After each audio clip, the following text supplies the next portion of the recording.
ভাই বোনেরা, আজকে তোমাদের জন্য মজার একটি এসো ইংলিশ শিখি কোর্সে মজার কন্টেন্ট নিয়ে এসেছি।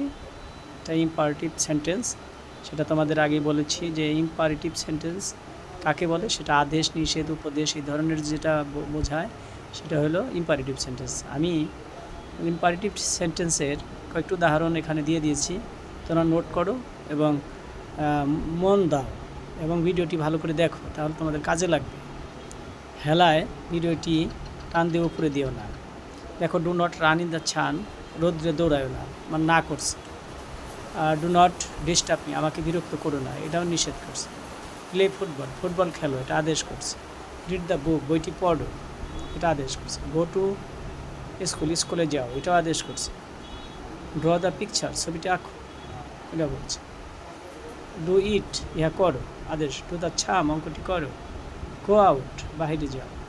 Do not go this that place, ওই স্থানে যেও না, নিষেধ করেছে।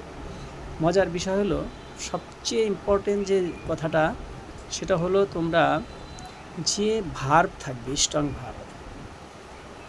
ভার্ব, যেমন রিড, প্লে, তারপরে সুইম, ড্র, গো, মানে ভার্ব দিয়ে যে কথাটা শুরু হবে সেটাই ধরে নিতে হবে যেটা এই ইম্পারেটিভ সেন্টেন্স। মানে ভার্ব দিয়ে যেটা শুরু হয়, ভার্ব চিনতে হবে, যার দ্বারা কাজ করা হয় সেটা হচ্ছে ভার্ব।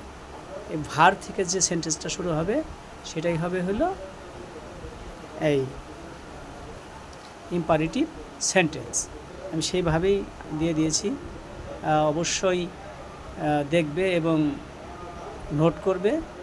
ভিডিওটি হেলায় হারাবে না এবং উপরে টান দিবে না।